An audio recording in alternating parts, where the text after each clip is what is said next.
देखें, बजट वैसे तो एक बोरिंग सब्जेक्ट है, लेकिन इसका हर आदमी की जिंदगी के साथ डायरेक्ट लिंक है, क्योंकि जिस तरह का बजट आता है, मुल्क को अगर तरक्की मिलती है तो आम आदमी की जिंदगी में भी खुशहाली आती है। तो इसको अगर इस तनाज़र से देखा जाए, क्या ये बजट जो है एक आम आदमी की जिंदगी में कोई आसानी पैदा करेगा? नंबर वन, इन्होंने बजट के अंदर जो मिनिमम वेज है उसको सेट किया 20,000 रुपीज के ऊपर। तो सबसे पहला सवाल तो ये बनता है कि आप 20,000 रुपया कमाने वाला आदमी अपने घर का बजट बना सकता है? तो आपको वो जवाब जो है वो मनफी में मिलेगा। उसकी वजह यह है कि पिछले 3 सालों से महंगाई जो है वो काफी हाई रही है। क्या ये बजट महंगाई में कमी पेश करेगा? इसको अगर आप चेक करें या इस तनाज़र में इस बजट को देखें तो आपको मिलेगा कि पेट्रोल की कीमतों में ही जो लेवी की मद के अंदर इन्होंने अपना जो टारगेट रखा है वो 610 अरब है, जिसका मतलब है कि पेट्रोल की लेवी को ये बढ़ाएंगे, जो कि एक टैक्स होता है पेट्रोल के ऊपर। वो आजकल 8 रुपया है और मैक्सिमम वो 30 रुपए पे जा सकता है। तो ये बजट कहता है कि पेट्रोल की कीमतें महंगी होंगी। क्या ये बजट कहता है कि बिजली की कीमतें सस्ती होंगी?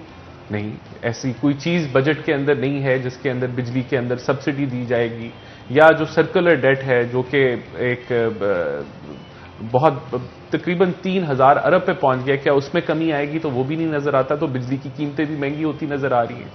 बिल्कुल इस बजट के अंदर डेवलपमेंट की मद में ज्यादा पैसे रखे हैं। इसका मतलब यह है कि डेवलपमेंट जो है इस साल में आने वाले में ज्यादा होगी, लेकिन वो भी तब होगी अगर हुकूमत अपने जो टारगेट हैं टैक्स कलेक्शन के, यानी कि जो आमदन हुकूमत की है, उस टारगेट को मीट कर पाए। वो टारगेट 5.8 ट्रिलियन यानी कि 5,800 अरब के करीब रखा है। क्या उस टारगेट के अंदर जो टैक्सेस इस बजट में लगाए हैं, क्या वो डायरेक्ट टैक्सेस हैं यानी कि लोगों की आमदन पे टैक्सेस हैं, या वो इनडायरेक्ट टैक्सेस में इजाफा किया है जिसका मतलब सेल टैक्स है, जो आपकी हर अशिया पे, साबुन की टिक्की पे से लेके टूथब्रश पे या आपकी जो खाने पीने की अशिया उस पे लगता है। तो आपको नजर आएगा कि इस हुकूमत ने कोई 250 अरब के सेल टैक्स भी जो है वो लगा दिए हैं, जो कि एक तरीके से जो गरीब आदमी है उसको ज्यादा टैक्स पड़ता है, क्योंकि वो अगर साबुन की टिक्की गरीब ने भी खरीदनी है, अमीर ने भी खरीदनी है, तो उतना ही टैक्स गरीब को देना पड़ता है और अमीर को, और ये आमदन पे टैक्स नहीं होता, इसको इनडायरेक्ट टैक्सेस कहते हैं। तो यहां हमारी जो पीटीआई हुकूमत है उसका दावा था कि हम इनडायरेक्ट टैक्सेस को कम करेंगे, क्योंकि वो हर बंदे को, गरीब को भी ज्यादा टैक्स पड़ता है, और हम डायरेक्ट टैक्सेस को बढ़ाएंगे। लेकिन इस बजट में लगता है कि इनडायरेक्ट टैक्सेस बढ़ रहे हैं, तो ये भी जो है वो गरीब को जो है वो पिंच करेगा। तो मैं समझता हूं कि ये जो बजट है, इसको जिस तनाज़र में बनाया गया है, इसके अंदर अगर आप देखेंगे तो 3,000 अरब की तो सिर्फ सूद की अदायगी की कीमत जो है वो फेडरल हुकूमत अदा कर रही है। तो आधा बजट तो उसके अंदर निकल गया, यानी कि आप कह लें बाकी आपके जो अफवाज के खर्चे हैं, तो तकरीबन 60 से 70% बजट तो इन दो आइटम्स पे ही आपका खत्म हो जाता है। बाकी जो बजट है वो सारा आप लगाते हैं अवाम के ऊपर, लेकिन वो बोरोड मनी से है, यानी कि उधार पे। हुकूमत का जो खसारा जो उसने टारगेट सेट किया है वो 3400 अरब का है, और पिछले 3 सालों में हुकूमत का जो खसारा रहा है वो 10,000 अरब का है, जिसका ये मतलब है कि हुकूमत ने ये पैसा वो खर्चा है जो उसके पास नहीं था, तो उसने उधार लेके खर्चा 10,000 अरब। तो ये कैसे, कहां से पैसा आया? ये पैसा प्रिंट किया गया, छापा गया, और अगर ये छापा गया तो उससे भी महंगाई के अंदर तेजी हुई। तो मैं समझता हूं कि ये बजट एक इन्फ्लेशनरी बजट है, ये महंगाई को और बढ़ाएगा। इसके अंदर अगर आपने कोई रिलीफ दिया है, इंडस्ट्री को दिया है रिलीफ, बिल्कुल वो मौजूद है, उससे चंद एक मखसूस सेक्टर को फायदा जरूर पहुंचेगा, लेकिन क्या इससे मिडिल क्लास की तादाद में इजाफा होगा? क्या गुर्बत की शरह से नीचे रहने वाले लोगों में कमी आएगी? मैं समझता हूं कि इसका स्ट्रेटेजी क्या होनी चाहिए थी, कहां से मजीद चीजों को बेहतर किया जा सकता था? देखिए, स्ट्रैटेजी में तो मैं समझता हूं सबसे पहले तो डायरेक्ट टैक्सेस की जो शरह है उसको बढ़ाना चाहिए था, क्योंकि बजट में पहले आप आमदन बढ़ाएंगे। आमदन कैसे बढ़ानी है? अब देखें, एग्रीकल्चर सेक्टर जो है और उसके साथ आपका ये जो रिटेल सेक्टर है, ये टैक्स नेट में नहीं। एहसान, क्या कहेंगे आप? हमारे शहर फैसलाबाद की स्पेसिफिकली बात की जाए, बजट आपने बड़े गौर से रिव्यू भी किया होगा, उसे देखा भी होगा, मुतमिन है जितना बजट हमारे शहर पे लगेगा? دیکھیں فیصلہ آباد کے لیے ابھی مجھے اسپیسیفکلی تو نہیں پتا انہوں نے کتنا بجٹ ایلوکیٹ کیا ہے، لیکن پنجاب کے اندر یہ جو بجٹ ہے یہ ڈیولپمنٹ کا بجٹ ہے. انہوں نے ٹوٹل ڈیولپمنٹ کا پروجیکٹ جو ہے جو اے ڈی پی دیا ہے وہ 560 ارب کا دیا ہے، جو کہ ان کے پچھلے بجٹوں سے تقریباً کہہ لیں کہ 1.5 گنا زیادہ ہے، کیونکہ پچھلے سال انہوں نے 337 ارب مختص کیا تھا ڈیولپمنٹ کے لیے. تو امید کرتے ہیں کہ یہ یوٹیلائز ہو جائے. بدقسمتی سے پی ٹی آئی کے بجٹ کے اندر آپ یہ دیکھتے ہیں کہ یوٹیلائزیشن نہیں ہوتی. مثال کے طور پہ پچھلا بجٹ 337 ارب کا تھا، اپریل تک جو یوٹیلائز ہوا تھا وہ 181 ارب تھا. تو پہلے 10 مہینوں میں یوٹیلائزیشن 50% بھی نہیں تھی یا 55% کے قریب تھی. تو آخری 2 مہینوں میں انہوں نے شو کیا بجٹ ڈاکیومنٹ میں کہ انہوں نے 195 ارب اضافی خرچ کر لیا ہے.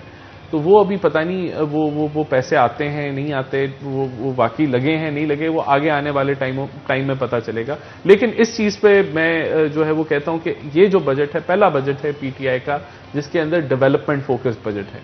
تو دیکھیں اگر وہ یوٹیلائز ہو جاتا ہے تو میں سمجھتا ہوں کہ بہتری آئے گی شہر میں. لیکن 2-3 چیزیں میں ضرور پوائنٹ آؤٹ کرنا چاہوں گا کہ جو میونسپل کارپوریشن ہے، جو آپ کی جو یونین کاؤنسلز ہیں، اس کے لیے 0 پیسے جو ہیں وہ بجٹ میں دیے گئے ہیں. اس کا یہ مطلب ہے کہ ڈیولپمنٹ جو ہے وہ اس ادارے کے تحت نہیں ہو رہی، وہ لوکل باڈیز کے تحت نہیں ہو رہی. لوکل باڈیز کو 0 پیسے دیے گئے ہیں. پیسے سارے اگر آئیں گے تو یا وہ ایم پی ایز کے پارلیمنٹیرینز کے فنڈ سے لگیں گے یا پھر وہ جو ہے وہ ڈی سی آفیسز کے تھرو لگیں گے، جو کہ میں سمجھتا ہوں کہ جو گراس روٹ لیول ہے ادھر سے ڈیولپمنٹ نہیں ہوگی، ڈیولپمنٹ اوپر سے ہوگی. تو اس کا نقصان ہوتا ہے کہ عوامی ان جگہوں پہ پیسے لگ جاتے ہیں جہاں ضرورت نہیں ہوتی، اور جو عوام کو ڈائریکٹ ضرورت ہوتی ہے وہ آواز اوپر تک نہیں پہنچ پاتی. اسی طرح اس کا اگر میں کمپیریزن کرنا چاہوں 2018 سے تو میں آپ کو صرف یہ چھوٹا سا کمپیریزن یہ ہوگا کہ ہم نے 2018 میں 635 ارب کا ڈیولپمنٹ بجٹ دیا تھا کمپیئر ٹو 560 ارب آج کا. تو جو اس کے اندر 30% انفلیشن تو ہو چکی ہے.